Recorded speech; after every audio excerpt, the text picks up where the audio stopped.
വലിയ ബഹളങ്ങളോ അതല്ലെങ്കിൽ ഒച്ചപ്പാടുകളോ വലിയ പ്രസംഗങ്ങളോ ഒന്നുമില്ലാതെ ചില ചെറിയ സിനിമകൾക്ക് നമ്മുടെയൊക്കെ മനസ്സിലെ വലയ്ക്കാൻ സാധിക്കാറുണ്ട്.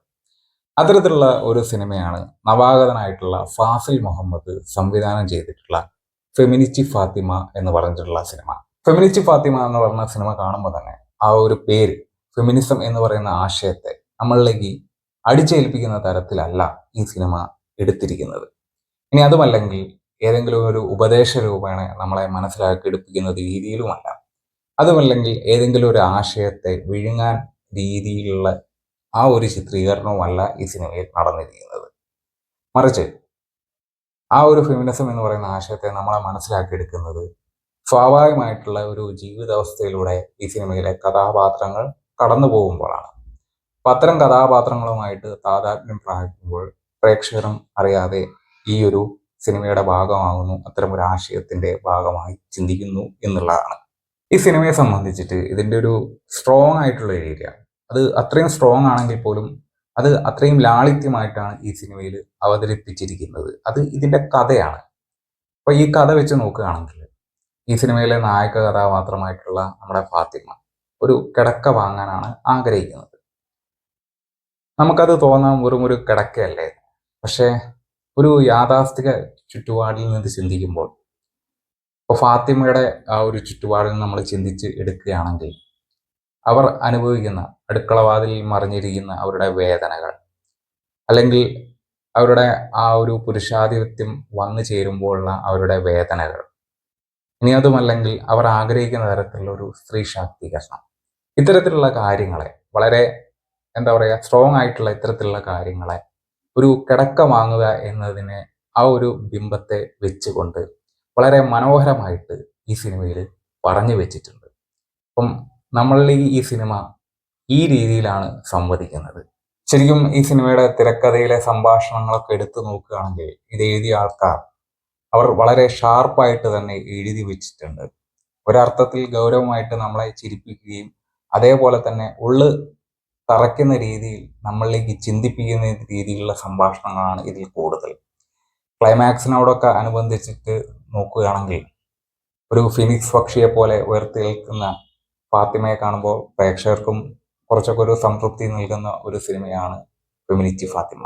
നമ്മൾ ഈ സിനിമയിലെ നായകഥാപാത്രമായിട്ടുള്ള ഫെമിനിച്ചി ഫാത്തിമയെ കുറിച്ച് പറയുമ്പോൾ തന്നെ അവിടെ മറന്നു പോകാൻ പറ്റാത്ത മറ്റൊരു ക്യാരക്ടറുണ്ട്. അതിൽ പുരുഷ കഥാപാത്രമായിട്ടുള്ള അല്ലെങ്കിൽ പുരുഷ കേന്ദ്രീകൃത കഥാപാത്രമായിട്ടുള്ള ആ ഒരു മതപണ്ഡിതൻ. അപ്പം ഈ ഒരു സിനിമയിൽ ഇതൊരു മതപണ്ഡിതനായിപ്പോയി. പക്ഷെ നമുക്ക് ആ ഒരു മതപണ്ഡിതന് പകരം അത്തരത്തിലുള്ള ആൾക്കാർ എല്ലാ സമുദായത്തിലും ഉണ്ടാകും. അതൊരു മതപണ്ഡിതനാണെന്നില്ല, അദ്ദേഹം ഒരു മദ്യപാനിയാകാം, അതുപോലെ ജോലിക്ക് പോകാത്ത ഒരാളാകാം, അതല്ലെങ്കിൽ അലസനായിട്ട് ചിന്തിക്കുന്ന ഒരാളാകാം, ഒരു ഉത്തരവാദിത്വമില്ലാത്ത ഒരാളാകാം. അപ്പൊ അത്തരത്തിലുള്ള ആൾക്കാരുടെ ഒരു മൊത്തത്തിലുള്ള ഒരു റെപ്രസെന്റേഷനാണ് ആ ഒരു പുരുഷ കേന്ദ്രീകൃത കഥാപാത്രം.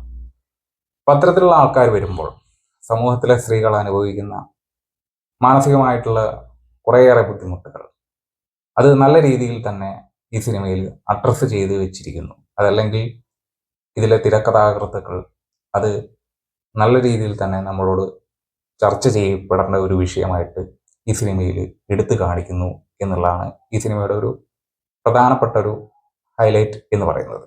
ഈ സിനിമയിൽ എടുത്തു പറയേണ്ട രണ്ട് പ്രകടനങ്ങളാണ് ഉള്ളത്. അതിൽ ആദ്യത്തെ തന്നെ നമ്മുടെ നായക കഥാപാത്രമായിട്ടുള്ള ഫെമിനിച്ചി ഫാത്തിമയുടെ, അത് ഷംല ഹംസ എന്ന് പറയുന്നുള്ള ആ ഒരു ആക്ട്രസ് ആണ് കൈകാര്യം ചെയ്തിട്ടുള്ളത്. ശരിക്കും അവർ ഫെമിനിച്ചി ഫാത്തിമയായിട്ട് തന്നെ ജീവിക്കുകയായിരുന്നു എന്ന് വേണമെങ്കിൽ പറയാം. ശരിക്കും ഫാത്തിമയുടെ കണ്ണുകളിലെ വേദനയും പ്രതീക്ഷയും പ്രേക്ഷകരിലേക്ക് പടർത്തുന്നതിൽ അവർ വിജയിച്ചു. അപ്പം അതിനുള്ള അംഗീകാരമാണ് അവരെ തേടിയെത്തിയിട്ടുള്ള കഴിഞ്ഞ കൊല്ലത്തെ മികച്ച നടിക്കുള്ള പുരസ്കാരം.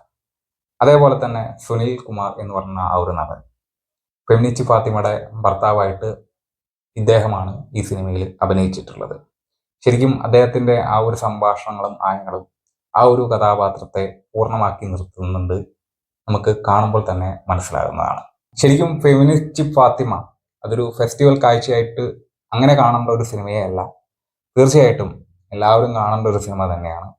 കാരണം സത്യസന്ധതയും ലാളിത്യവുമുള്ള ഈ ഒരു സിനിമ എല്ലാ കുടുംബങ്ങളും കണ്ടിരിക്കേണ്ട ഒരു സിനിമയാണ്. അങ്ങനെ ഈ ഒരു ഫെമിനിച്ചി ഫാത്തിമ ആ ഒരു ഫെമിനിച്ചി എന്ന് പറയുന്ന വീടുള്ളത് കാരണം കാണാൻ മടിക്കുന്ന ആൾക്കാരുണ്ടെങ്കിൽ ശരിക്കും അവരെ കൈയും കാലും കെട്ടിയിട്ട് ഇത് നിർബന്ധപൂർവ്വം കാണിപ്പിക്കേണ്ട ഒരു സിനിമയാണെന്നാണ് എനിക്ക് തോന്നുന്നത്. അതുകൊണ്ട് തന്നെ ഈ സിനിമയെക്കുറിച്ചിട്ടുള്ള നിങ്ങളുടെ അഭിപ്രായങ്ങൾ കമൻറ്റ് ബോക്സിലൊന്ന് പങ്കുവയ്ക്കൂ. പ്രത്യേകിച്ച് ഈ വീഡിയോ ഷെയർ ചെയ്തില്ലെങ്കിലും ഈ സിനിമയെക്കുറിച്ചിട്ട് നിങ്ങൾ 4 ആളോട് പറഞ്ഞിട്ട് ഈ സിനിമ എല്ലാവരിലേക്കും എത്തിക്കാൻ ശ്രമിക്കൂ എന്ന് മാത്രമേ പറയാനുള്ളൂ.